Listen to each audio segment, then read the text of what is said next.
YouTube channel স্যামজন থেকে সকলকে জানাচ্ছি অনেক অনেক শুভেচ্ছা। আশা করছি বেশ ভালো রয়েছেন। গতকাল রাতেই আমাদের চ্যানেলটিতে 4 লক্ষ সাবস্ক্রাইবারের মাইলফলক স্পর্শ করলো। সবই শুধুমাত্র সম্ভব হয়েছে আপনাদের ভালোবাসায়। না হলে 1.5 মাসের মাথায় আমরা আরও 1 লক্ষ সাবস্ক্রাইবার বাড়াতে পারতাম না। আপনাদের সকলকে অনেক অনেক ধন্যবাদ আপনাদের সাথে আমাকে এভাবে রাখার জন্য। আমি বিশ্বাস করি আমরা অনেকটা দূর এগিয়ে যেতে পারবো যদি আপনাদের ভালোবাসা এভাবে থাকে। বিশেষভাবে ধন্যবাদ জানাচ্ছি যারা আমাদেরকে বিভিন্ন মাধ্যম থেকে উইশ করেছেন, ফেসবুক পেজে, গ্রুপে এবং বিভিন্ন ভিডিওর নিচে আপনারা কমেন্টস করেছেন। একই সাথে ধন্যবাদ জানাচ্ছি ওয়াহিদ ভাইকে টিটিপির পক্ষ থেকেও আমাদেরকে অভিনন্দন জানানোর জন্য। তো সবার প্রতি অনেক বেশি ভালোবাসা জানিয়ে শুরু করছি আজকের ভিডিও। শুরুতেই রয়েছে স্যামসাং সম্বন্ধে একটা দারুণ নিউজ। আমরা আগে অনেক জায়গা থেকে শুনেছি ভবিষ্যতে এরকম কোনো স্মার্টফোন আসতে যাচ্ছে যেটা হবে ট্রান্সপারেন্ট, মানে ব্যাক সাইডে কী রয়েছে সেটা দেখা যাবে। ধরুন একটা কাচের টুকরো আপনি এভাবে ধরে আছেন, নিচে আপনার আঙুলগুলোও দেখতে পাচ্ছেন, কিন্তু ওটা একটি স্মার্টফোন, সমস্ত কাজগুলো আবার ডিসপ্লেতেও করতে পারবেন। ঠিক এরকম একটা ডিভাইস নিয়েই স্যামসাং কাজ করছে। অলরেডি তারা একটি পেটেন্ট ফাইলও দাঁড় করিয়েছে এবং সেটা আবার লিস্টেড হয়েছে United state patent and trademark official সাইটে। সো খুব শীঘ্রই হয়তো আমরা একটা এরকম স্মার্টফোন পেতে যাচ্ছি। দারুণ ব্যাপার না? আপনি একটা ফোন নিয়ে ঘুরবেন যেটা কিনা কাচের একটা টুকরোর মতো, কিন্তু আপনি সমস্ত কাজগুলো সেখানে করতে পারছেন। ভালো বিষয় অবশ্যই, কিন্তু আমার প্রশ্ন হলো ভাই রে ভাই, ব্যাটারি কোথায় রাখবে বা সার্কিট বোর্ড?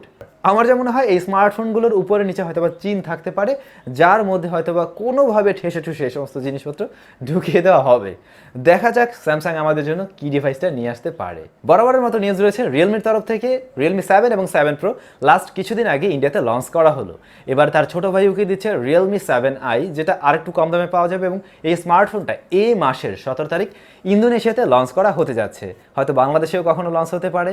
কম দামি ফোন হলেও এই ফোনের রেয়ারে আমরা কোয়াড ক্যামেরা সেট আপ পাচ্ছি, যেটা কিনা 64 মেগাপিক্সেলের মেইন শুটার দিয়ে আসবে এবং শোনা যাচ্ছে সেখানে ওই সেম সেন্সরই দেওয়া হচ্ছে যেটা কিনা আমরা 7 প্রো এবং 7-এ দেখেছি।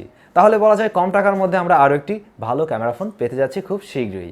মোবাইল ফোনটির প্রসেসর সেখানে থাকবে কোয়ালকম স্ন্যাপড্রাগন 662 অক্টাকোর প্রসেসর, আর এর সর্বোচ্চ ভ্যারিয়েন্ট পাওয়া যাবে 8/128 জিবি।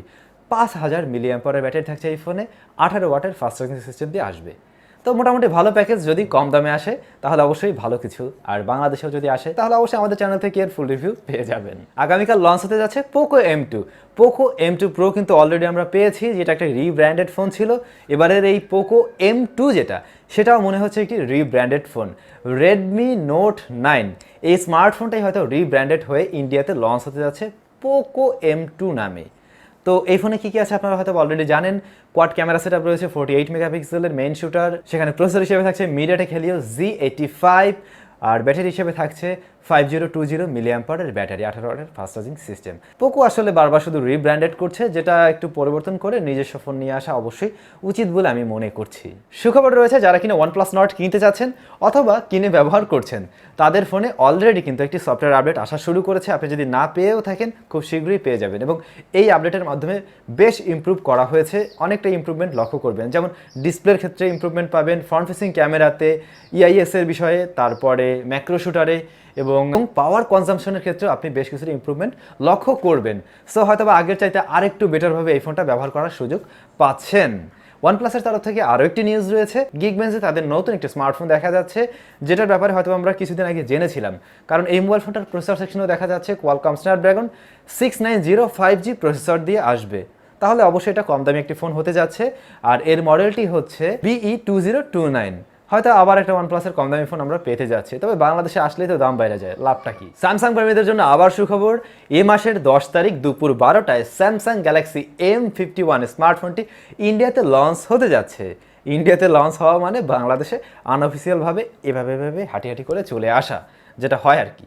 তো বাংলাদেশে এই ফোনটা লঞ্চ করুক, এটা আমরা সকলে চাই, কারণ এই ফোনটাতে যা যা নিয়ে আসছে সেটা একটা উত্তম প্যাকেজ বলা যেতে পারে। দামটা যদি সাধ্যের মধ্যে বাংলাদেশে রাখা হয় তাহলেই হলো।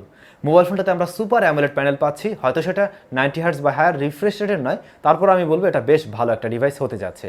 এই মোবাইল ফোনে আমরা রেয়ারে কোয়াড ক্যামেরা সেটআপ পাচ্ছি, 64 মেগাপিক্সেল তার মেইন শুটার, পরবর্তী লেন্স 12 মেগাপিক্সেল, তারপরে 5.5 ফ্রন্ট ফেস হিসেবে থাকছে 32 মেগাপিক্সেলের ক্যামেরা, 7000 মিলিঅ্যাম্পিয়ারের বিশাল ব্যাটারি রয়েছে, সেখানে থাকবে 25 ওয়াটের ফাস্ট চার্জিং সিস্টেম।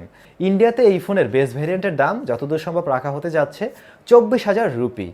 তো সেই হিসাবে বাংলাদেশে আসলে হয়তো বা সেটা 28-29 হাজারও হয়ে যেতে পারে।